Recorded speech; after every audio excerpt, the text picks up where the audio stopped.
Ecomi investors are getting nervous as the altcoin market is pumping, many altcoins doing 2 to 3x, and the Ecomi price is not following. Now, there are more and more topics coming up that create uncertainty among the investors. Topics about NFTs not being minted on the blockchain and topics about Ecomi being reported to the SEC, and I want to discuss them here in this video.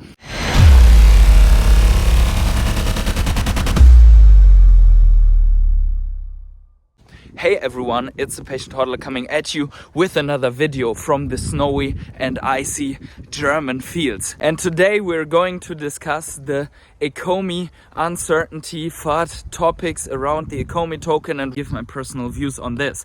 But before we start, please keep in mind that I'm a crypto and NFT investor and not your financial advisor. So please do your own research before you ape full degen into the Ecomi token and or sell off all your bags because it's too much to handle. Also, if you enjoy these updates, these regular updates, make sure to subscribe to the channel and like the video. It's very important that you like the video. It's absolutely free for you and it helps tremendously this channel to grow. So thanks for the like already. I want to quickly thank my rare hodlers, my Patreons, my channel members for supporting me on this beautiful journey. I mean, look at that. It's nice to be out here and have the snow falling into my face. This is the second day of snow basically in this winter, so we're just getting started here. And while crypto is already heading into crypto spring and we are probably out of the disbelief phase and more into the hope phase right now, crypto winter is still raging for the Ecomi token, and that is why we're making this video. So let's look at the original tweets from Omi Watcher here to determine what the accusation is. And then after that, we are going to put it in the right context to see if these accusations hold up.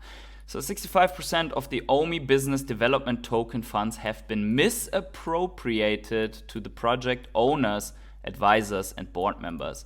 We plan to submit a formal complaint to the SEC as well as to the regulatory authorities in Singapore and New Zealand next week. So since this is already a couple of days old, that complaint has maybe already been filed. But nevertheless, let's look at what they have requested on the 20th of November. Here we see, we would like an official response to these allegations. The question is straightforward. What happened to all the tokens in the business development wallet? And they put it in a context with two screenshots. The first screenshot here shows the token metrics. So we see here 750 billion Omi supply, total supply. Tokens available for sale are 450 billion tokens.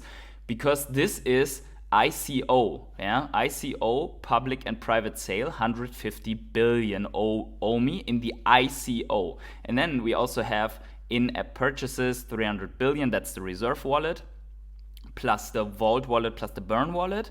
And then we also have the business development wallet with 150 billion Omi. So, and then another 150 billion Omi to team advisors, board members. So that is 3 times 150 billion here that they're talking about, right?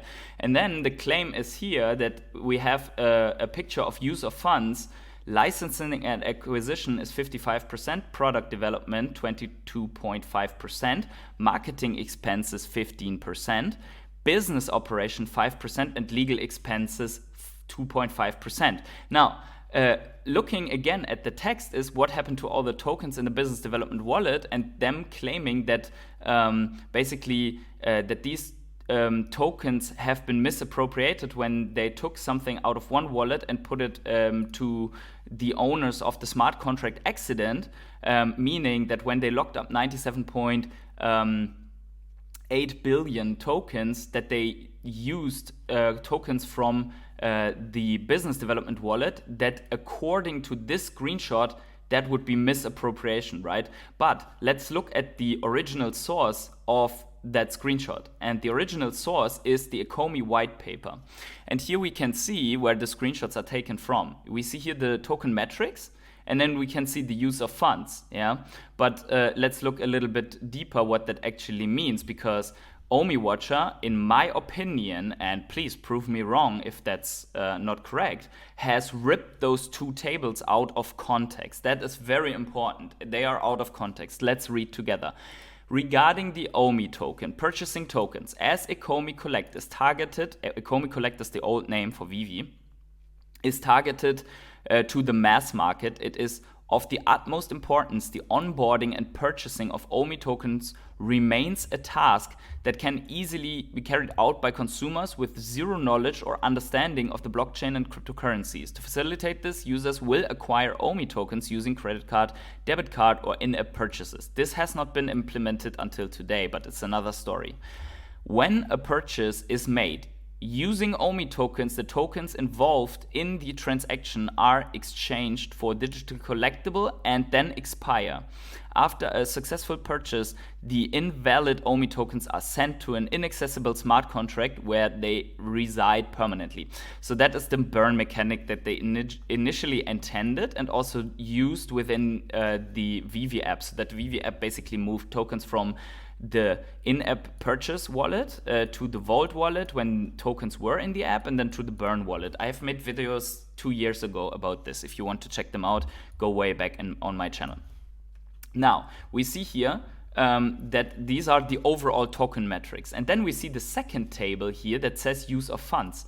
But it doesn't say that these is the use of funds of the business development wallet. In fact, it says we have ICO funds distribution, right?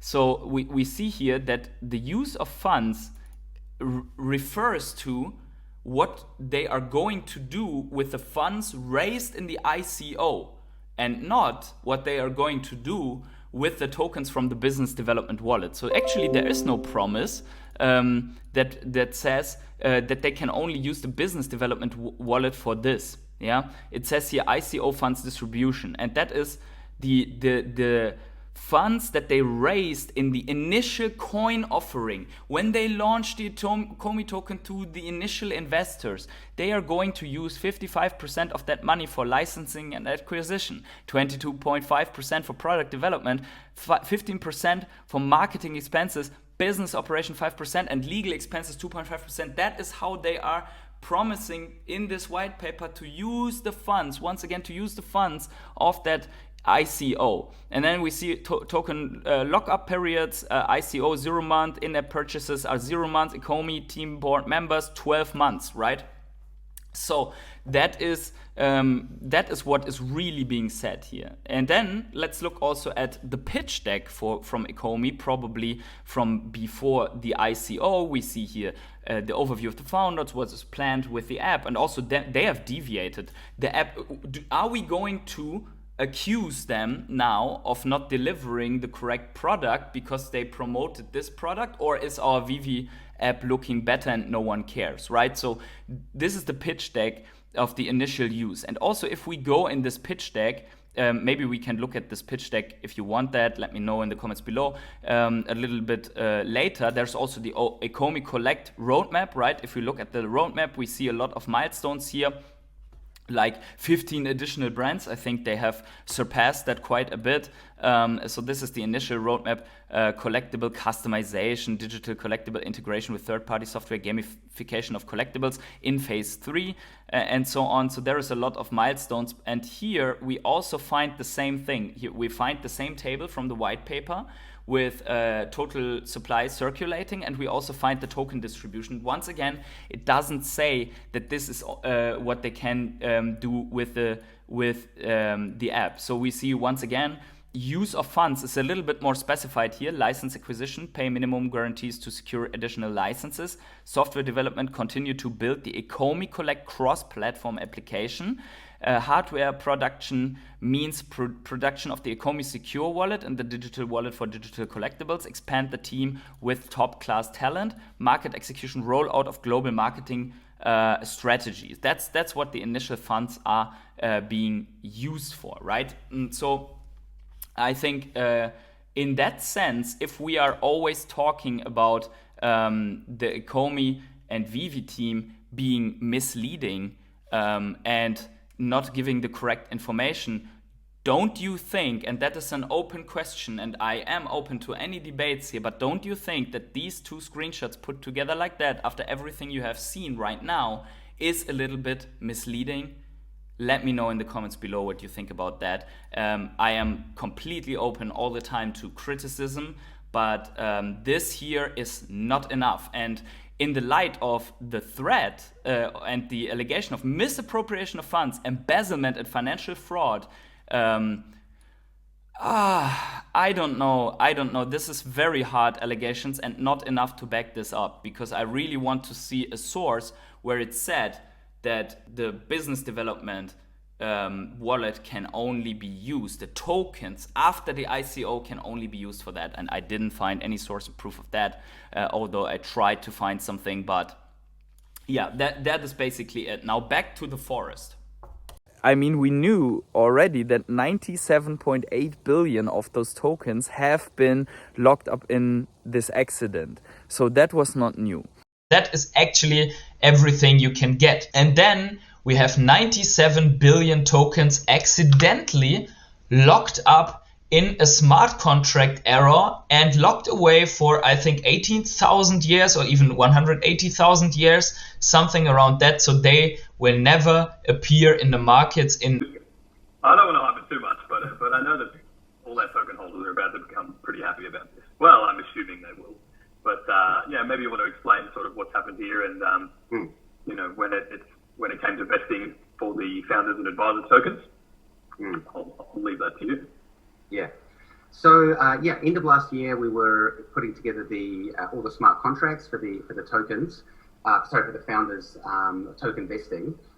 During that time, we were under, you know, some very tight time frames in order to execute these smart contracts. Yep. And because of that, there was a slight typo in the first round, which resulted in a lockup of the tokens for many thousands of years. This was literally a purely an innocent mistake. We were under, as I say, very short time pressure to get the contracts out.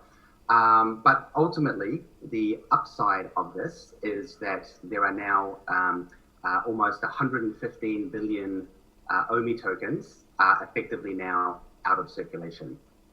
That's a pretty incredible news, I think, for token holders. So just to put that into perspective, there's 300 billion tokens in the reserve.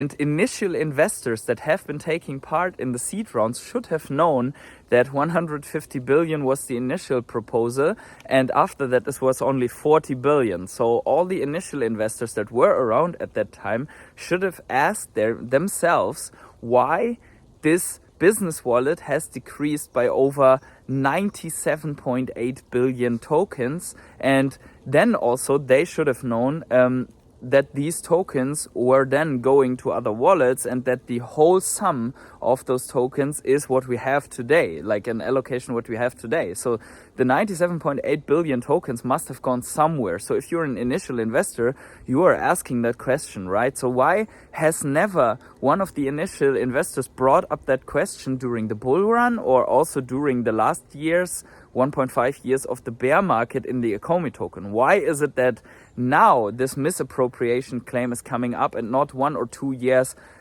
before? Obviously, you can say, hey, no one knew. But then the question is, are people that are investing in the Ecomi token even paying attention to what is happening, right? So we're talking about people that have been investing into the Ecomi token before that token lockup, okay?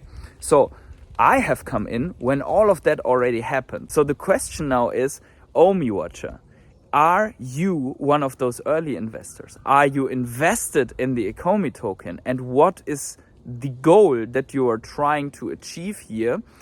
Because I can only see negative outcomes for the Ecomi token going forward from here if you're claiming that there is a misappropriation of those funds. If you are now reporting this in to the SEC, what potential gains are we having from that as an investor base that is still invested in the Ecomi token, as the project itself?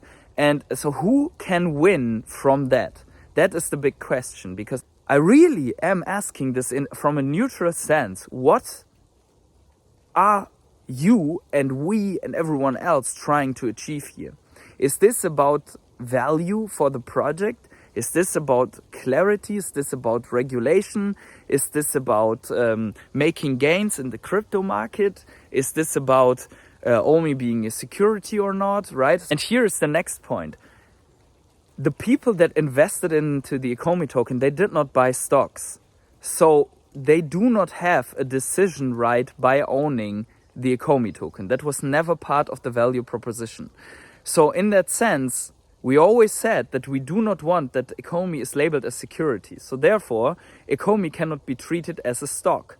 So if you have a suggested appropriation of funds and you're making a decision based on that, maybe there is grounds where a company can say, look, we have a change in situation, so we are using funds in a different way than we had initially intended, and therefore protecting the project from dying. Imagine what would have happened to the project if Ecomi had told board members, advisors, and founders that their tokens unfortunately had been lost and they have to live with this. Don't you think that most of these would have jumped ship right away, abandoned the project and said, hey, look guys, we are actually not going to move forward here? Don't you think that would have caused more harm to initial investors than actually this reallocation of funds from the business development wallet as an emergency act to save whatever the outcome would have been of just declaring that everyone of those people actually doesn't receive what they have been promised, and then also the legal consequences of just saying, hey, look guys, we have made an accident, we have lost the funds that were by contract your rightful funds, right? So imagine what would have happened if that was the case. So they would probably have to pay at the token price that was at the time fines or compensation to all of those people, and they would still have jumped ship.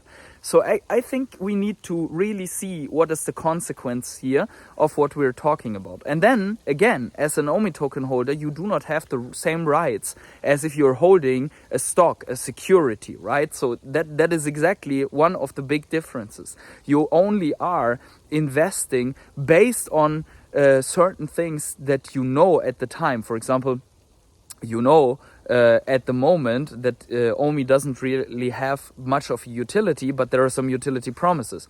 There also have been utility promises for veve collectibles and for Omi that have never come true. And yet this is not grounds for a legal claim. You know that by holding the tokens, you do not have a claim in what the operation, what the project is doing. You do not have a right to return, a right to vote. You're not entitled to any answers from the team. You are just investing in a token that might or might not get utility. That is what we always have to keep in mind. So let me know in the comments below what you think should have happened, should happen, how this solution can be solved, and where do you think that I am seeing this wrong, right? But also please answer the question, if you can, why there is any benefit for everyone in this, like from Omi Watcher to the community, to the members, to interested parties, besides the SEC in itself, for reporting that whole incident into the SEC.